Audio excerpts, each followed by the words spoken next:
Hi, I'm Dr. David Trybus. I'm the chiropractor and acupuncturist here at Palm Health, and we are here today to talk about allergies from a Chinese medicine perspective. So what we want to do is let's go ahead and share our screen and start the slides. There we go. So seasonal allergies, a Chinese medicine perspective. Again, I'm Dr. David Trybus. We're going to talk about allergies and mostly about airborne, but we're going to touch on food allergies. So when we look at allergies in the US and around the world, hay fever affects 10 to 30% of the world's population. Approximately 5 million children and 20 million adults are affected by hay fever every year. And food allergies affect approximately 32 million people in the United States every year. So we're going to see how food allergies will actually create a lot of our hay fever issues. And I threw this in, the 8 specific foods that cause the most allergies in people is milk, soy, eggs, wheat, peanuts, tree nuts, fish, and shellfish. So the other things we can look at with allergies, they are the 6th leading chronic illness in the United States. 41% of people reported that their allergies prevented them from getting a good night's sleep. And 41% also reported that their allergies had affected their mood and overall happiness. And 34% reported that they often have to stay indoors to avoid outdoor allergens.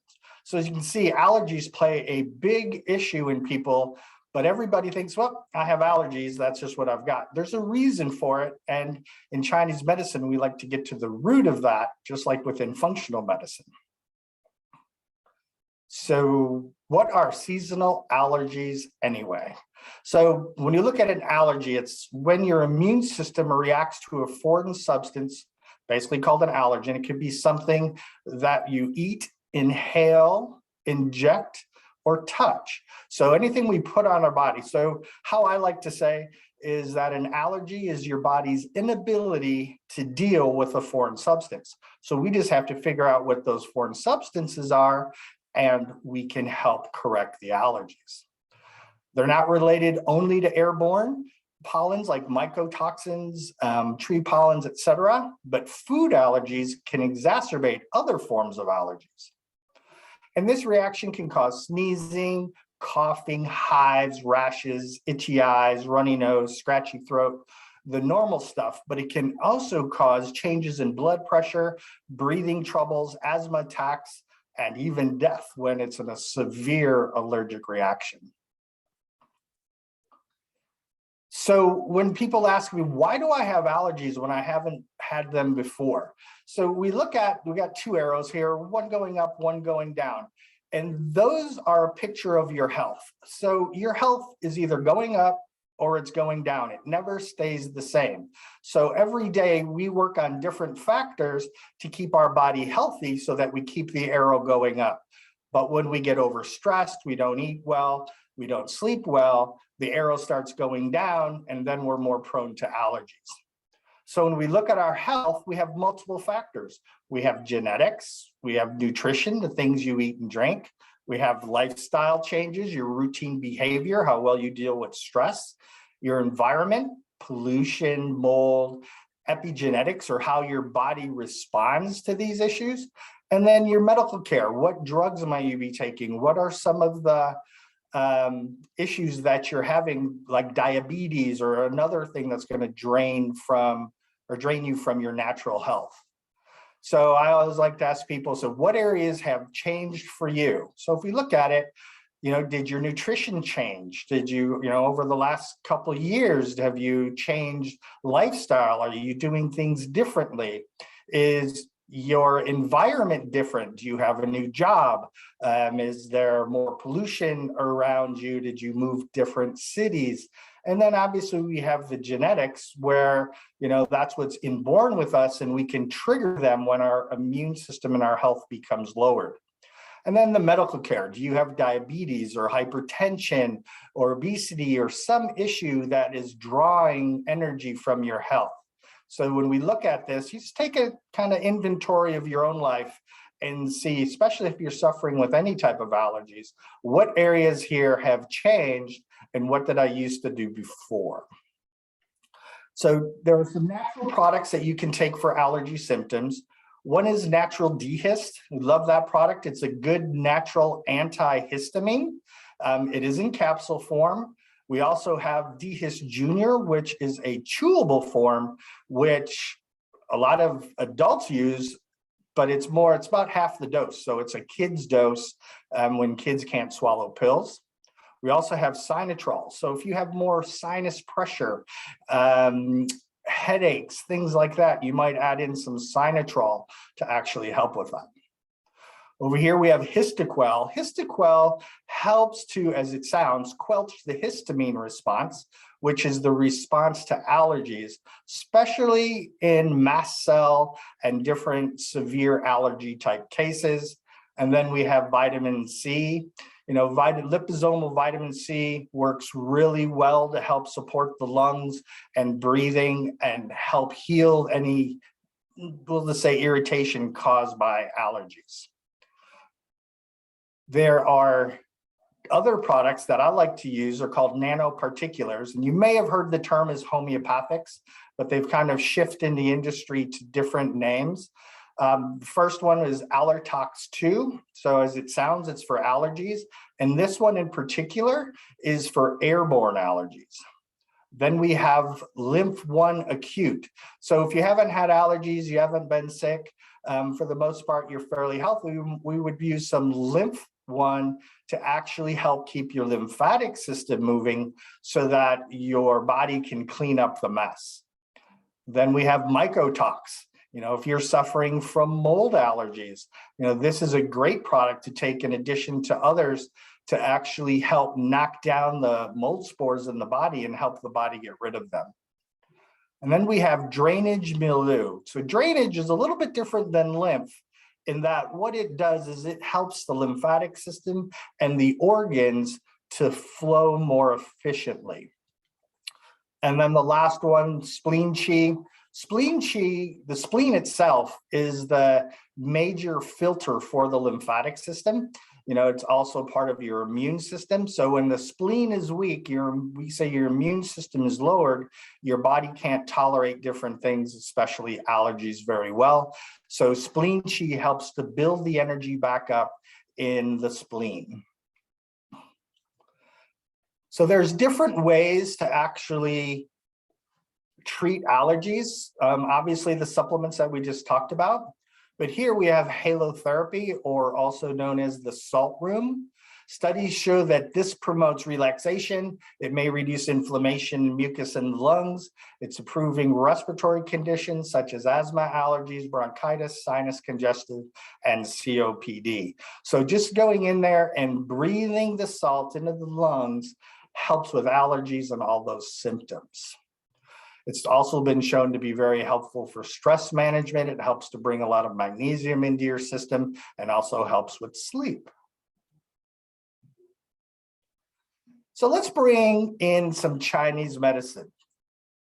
Many of you heard of acupuncture. You know, we look at acupuncture, one way to do it is actually with needles. Well, a lot of people are a little needle shy. So we have some other options. We have lasers. The lasers actually stimulate the body a little bit differently than the needle. The needle, when it's inserted into the body, moves back and forth and creates little, we'll call them ripples, like dropping a pebble in water up the system. The lasers will actually act kind of like shining a flashlight in the fog. It cuts its way through, it opens up the channel and brings energy flowing in. After all, light energy is what our body uses. So you see those are just the different two lasers that we will use. We also have electric acupuncture. So this one's a little bit more directed. It's going to move energy into the system, probably more powerfully than either of the other two. But the idea is many times when the systems are really low, it's nice to be able to bring the energy up and then move it to where we need it to go. So when we talk about allergies, we usually talk about seasons. So, we're all used to our 4 seasons. We have spring, summer, fall, winter. This is all really decided on the cycle of the sun, or the Earth's tilt towards the sun throughout the year. But when we look at Chinese medicine, we have the 5 element system. And here we have 5 different representations. The wood element is spring, when things are greening up. The fire element is summer, when the environment is hot. Earth is late summer, when things start to turn yellow. And the metal element is fall, after the leaves have all fallen. And then the winter element is water. And water is usually during snow or rain, depending on where you're at. So we want to talk about how all this plays into how your allergies are working. So here we have, you'll see up at the top, we have fire, and then it moves to the right to the earth, and then to the metal, and then to water, then to wood, and then back into fire. So what we say is wood will actually make fire. Fire will create earth. Earth will create metal. Metal in turn produces water, and then water feeds the wood system. And when we look at how this all is functioning, that's the energy flowing normally. So we want to keep each one of these systems working at the appropriate times, and we're going to talk more about that now. So we're going to talk mostly about the fire element, but here's a bigger picture. You'll see the fire element up at the top is actually made up of the small intestine, the heart, the thyroid, adrenals, and sex organs. The earth element is made up of the stomach and spleen and pancreas. The metal element is large intestine and lung. Water element is kidney and bladder. And then back to the wood, what we're going to talk about today is gallbladder and liver. So the wood element is springtime, right? Things are starting to grow. So it's a time of growth. It's a time of vitality. It's a time of creativity. You watch as, if you really watch nature, the earth is kind of opening up to all these different creative colors and energy, and it just feels more alive. So that's the wood element. Basically, we say it's a springtime, usually between March 21st and May 21st, and then we transition into fire. The wood element corresponds to the liver and the gallbladder, to springtime, to muscles, tendons, and ligaments. We also tend to see problems with the shoulders and the knees related to liver gallbladder, but muscle injuries happen a lot in the spring, and we blame it on weekend warrior or not doing much during the winter time, but it also has to do with the energy within the wood element. So the wood is creative, it's expansive, it's optimistic, it's imaginative, it's compassionate, you're leaders, it's hard workers, it loves challenges, right? It's that vibrancy, it's the moving through your day. So when your wood element is in balance, those are the emotions that you feel on a regular basis. Other aspects of the wood element is it's most active from 11 p.m. to 3 a.m. And we'll show you that here in a minute, but that's when the organ system will actually start to detox. The color is green, just like springtime, and it's green up. Sense organ is eyes, makes sense. We see a lot of people with allergies and things in their eyes. The taste is sour.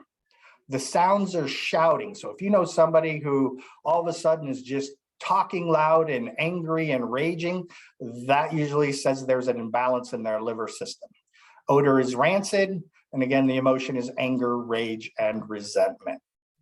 So certain foods you could eat to help the wood element and help with your allergies are sour foods like vinegar and lemon and fermented foods.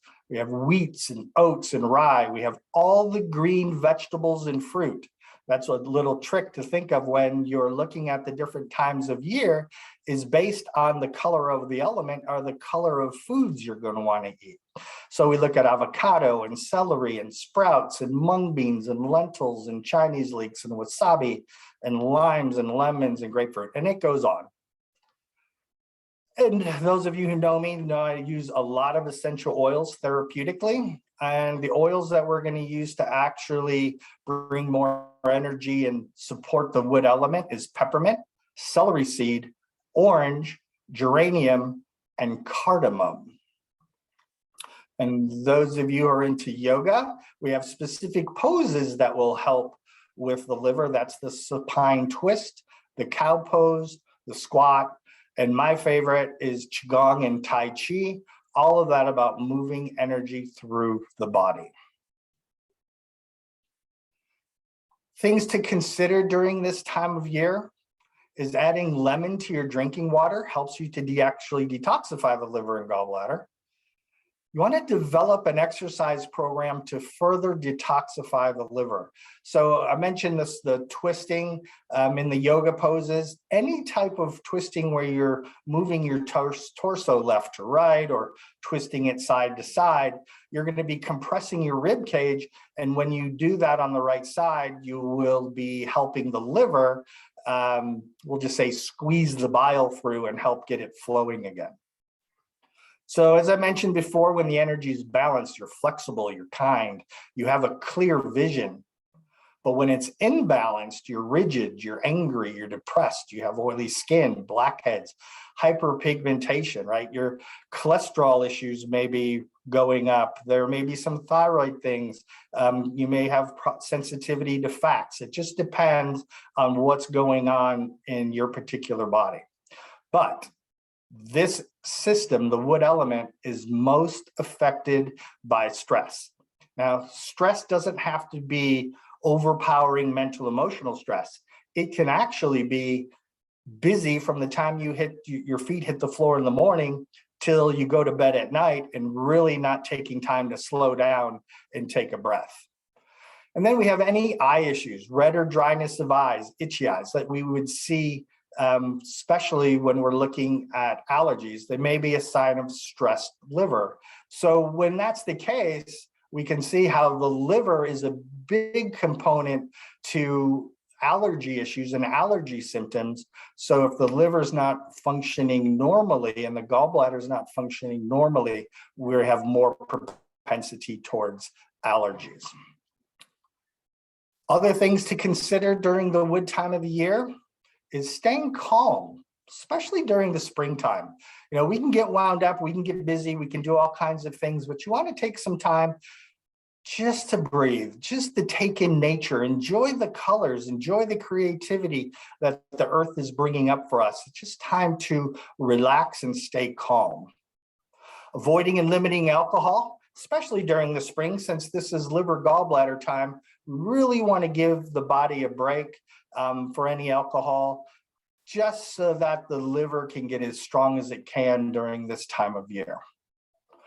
And then we do exercise. We're going to exercise gently for now. We're going to do walking or swimming or yoga. Remember, we mentioned that it deals with muscles, tendons, and ligaments. We want to go gently so that we start to create movement that will strengthen the tendons and the ligaments. So then we have the 24-hour clock. This is one of my favorite tools in Chinese medicine. You'll see at the very top, we have 12 noon. And from 11 a.m. to 1 p.m., the heart system is most active. From 1 to 3, the small intestine. From 3 to 5 is the bladder. From 5 to 7 is the kidney. From 7 to 9 is the pericardium. 9 to 11 is triple warmer. 11 to 1 is gallbladder. 1 to 3 is liver. 3 to 5 is lung.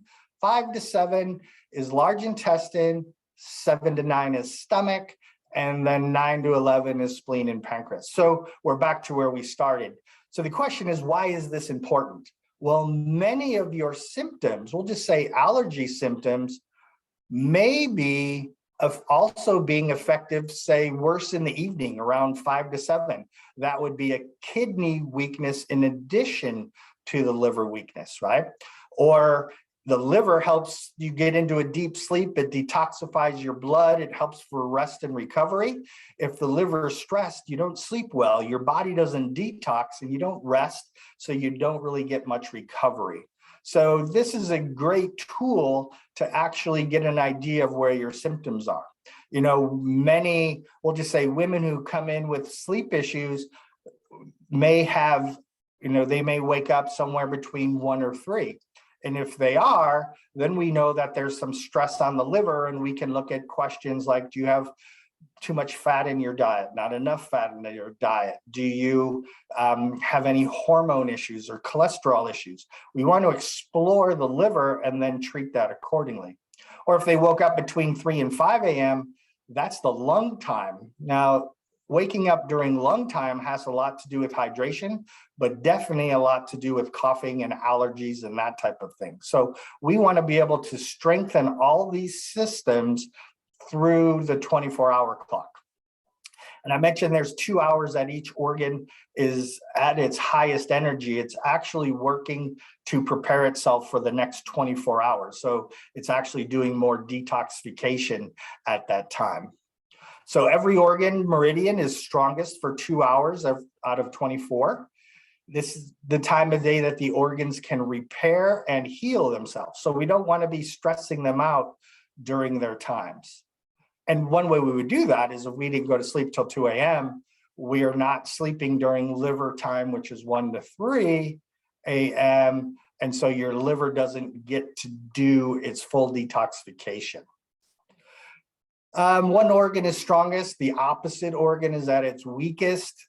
Here, if we were to take liver, the liver is most active between 1 and 3 a.m. So if it's 2 a.m. in the morning, we can also look at 2 p.m. in the afternoon and say what organ system is there. And now we can have problems in both of those. So that's where this chart is really effective, is we can really start to pinpoint where a lot of the problems are coming from. And the energy moves from one organ to the next, especially by the specific time of day. And so each one of those organs is activated. So the 24-hour clock, more important things you need to know: from 3 a.m., right? So that's right after liver time, to 3 p.m., the body's in digestion and elimination mode. So the body is cleansing. So we definitely want to be sleeping and eating during that time. From 3 p.m. to 3 a.m., it's filter and cleanse mode. So that includes bladder and kidneys and the triple energizer, liver, gallbladder. We're filtering and cleansing the body.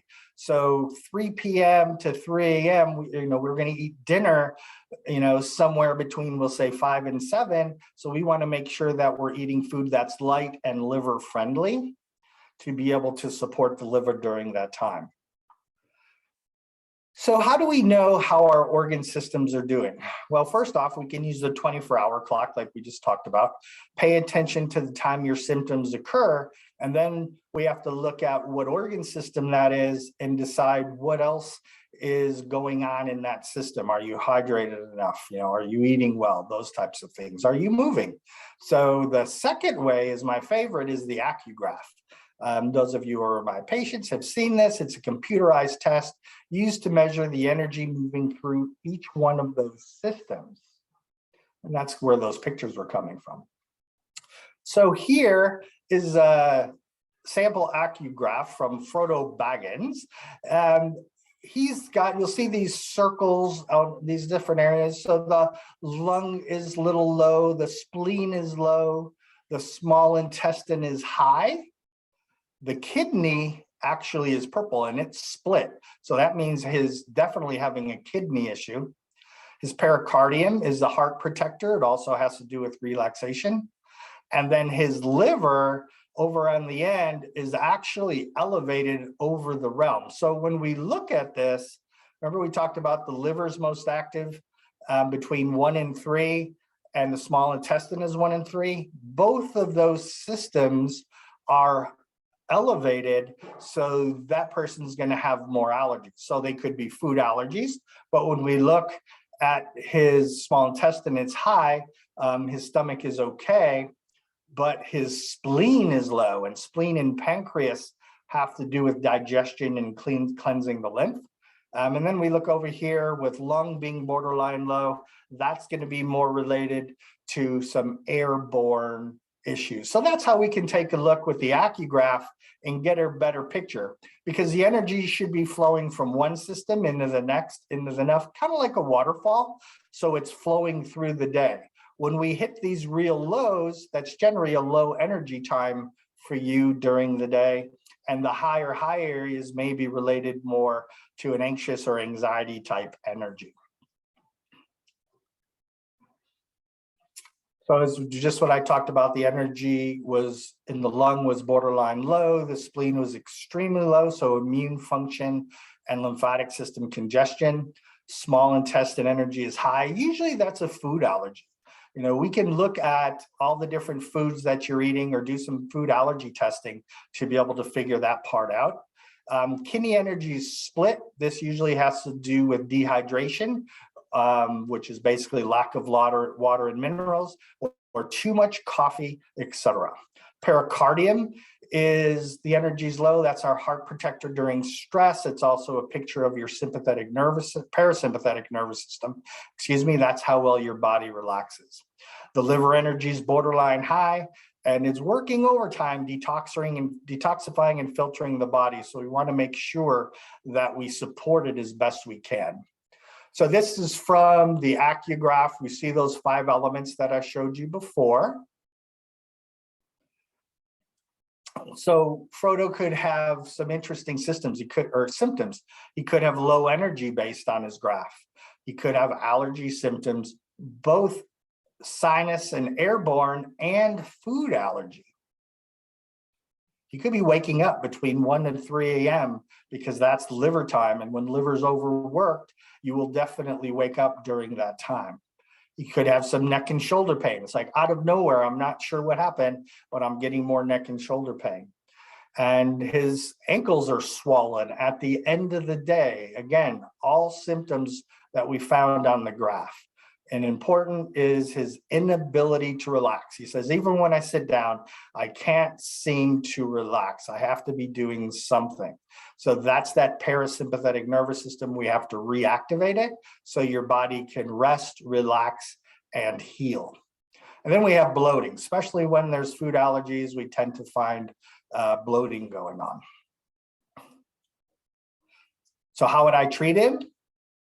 We have different methods. First, we need to correct the spleen energy. It was the lowest, so we would do acupuncture and put him on spleen chi. Second, we'll work on the split in his kidney to restore the energy to the kidney, because that's the energy that brings energy to the, or excuse me, that's the system that brings energy to the whole body. And we want to make sure they're drinking pure water and getting enough electrolytes. Next, we'll work on the pericardium with acupuncture and a specific breathing pattern of breathing out 2 times as long as you breathe in.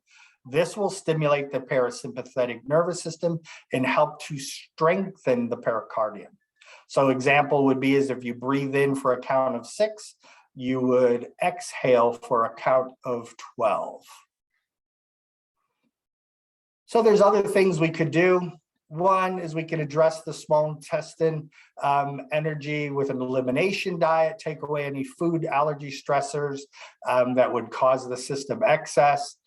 We would then support the liver with a bitter food group. We'd make sure they incorporated 3 or 4 of those different foods into their diet to help support the liver. We can do castor oil packs over the liver with heat on top of them 3 nights in a row, then off 4 nights. So you do 3 out of 7 and do that for a whole month.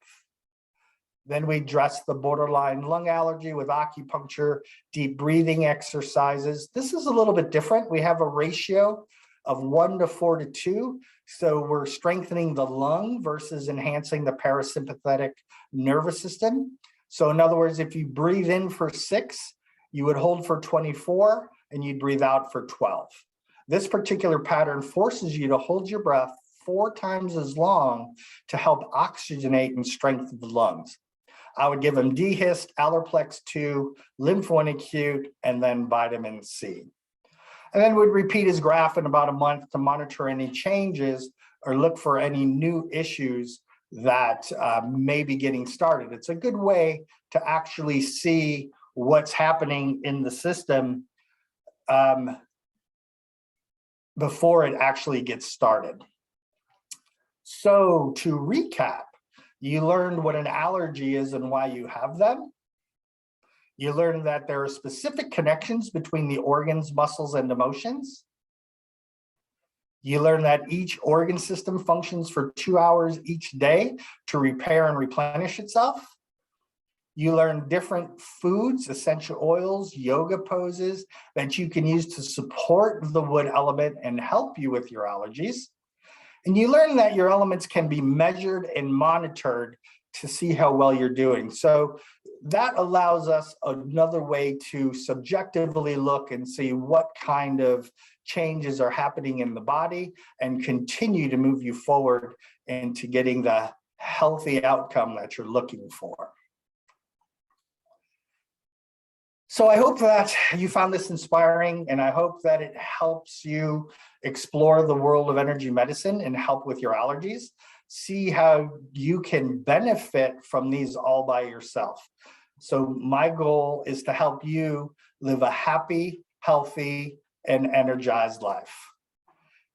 So that's my presentation for today. I hope you enjoyed it. I hope you found it helpful and you're able to utilize many of these techniques in your day-to-day world so that you can support the wood element and the liver and gallbladder and help get those allergies under control once and for all. Again, I'm Dr. David Trybus. Have an amazing day.